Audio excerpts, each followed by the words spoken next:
এই যে তোমরা টাইগার খাও কেন, স্পিড খাও কেন, এগুলোর মধ্যে অ্যালকোহল নাই? দিব্যি বাচ্চাদেরকে এগুলো খাওয়াচ্ছে অনেকে দেখা যায়। আপনারা কি পাগল হয়ে গেছেন নাকি? এগুলোর মধ্যে এমন ক্ষতিকর উপাদান আছে যেগুলো দিয়ে মানুষের কিডনি ড্যামেজ হয়ে যায়। দিব্যি রোজার মাসে রমজান রোজা খুলেই একেবারে সিগারেট হাতে নিয়ে একদম এগুলো খাওয়া শুরু করবে। এগুলোর মধ্যে মাদক দ্রব্য আছে। যে পানীয়র মধ্যে যাররা পরিমাণ মাদক দ্রব্য থাকবে সেটাও মাদক, মনে রাখবেন।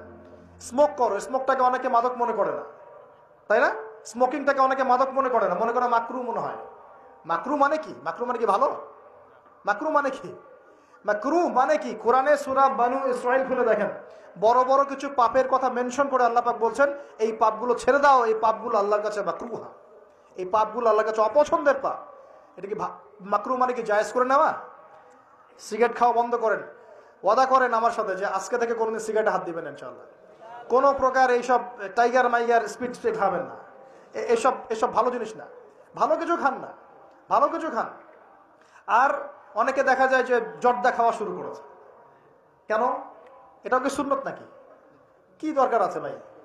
এতটুকু খাইলে হয়তো নেশা হয় না, বুঝলাম। এতগুলো জর্দা একবারে খান দেখি, খাওয়া যাবে? খামারের মূলনীতি কি? যার বেশি খেলে নেশা হয় তার অল্প খাওয়া হারাম। মনে করেন এখানে যতটুকু পানি আছে এতটুকু খেলে, এতটুকু মাদক খেলে কারো নেশা হচ্ছে না, কিন্তু এতটুকু খেলে নেশা হচ্ছে।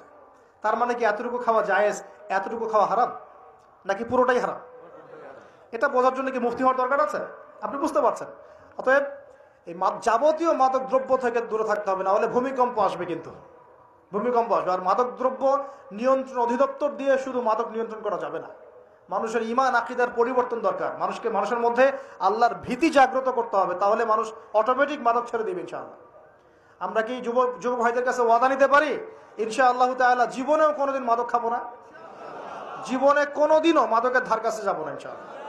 আল্লাহ পাক সাক্ষী থাকুন, আল্লাহ কবুল করুন, আমিন।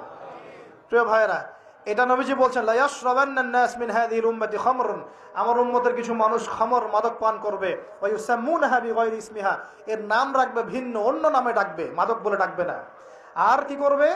ইউযাফু আলা রুউসিহিমুল মাআজিফ, মাআজিফ মানে হচ্ছে বাদ্যযন্ত্র। মাআজিফ মানে কি? বাদ্যযন্ত্র। এখন বলেন তো মাথার কাছে বাদ্যযন্ত্র থাকবে মানে কি? কি বুঝলেন? কে বলেছে? ইয়ারফোন, ব্লুটুথ, এই যে আপনি যে মাথায় কানে দিয়ে রাখছেন, মাথায় আছে না?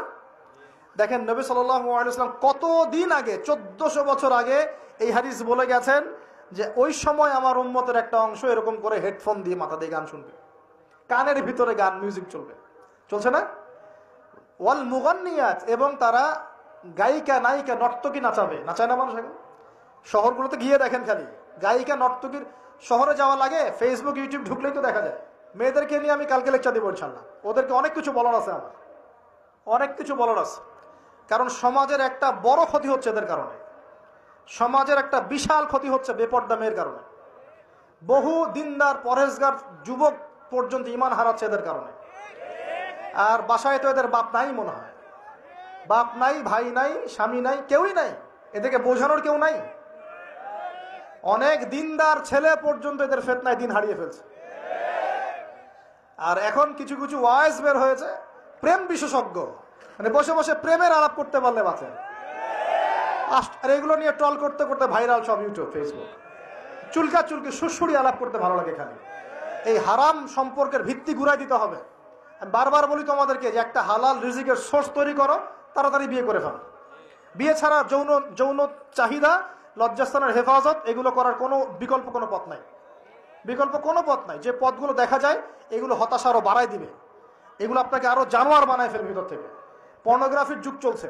মেয়েদের ইজ্জত আবরু রক্ষা করা খুব চ্যালেঞ্জের কাজ। মেয়েদের ইজ্জত আবরু রক্ষা করা এত চ্যালেঞ্জ যে পর্নোগ্রাফির যুগে যে কোনো মেয়ে ধর্ষিত হতে পারে।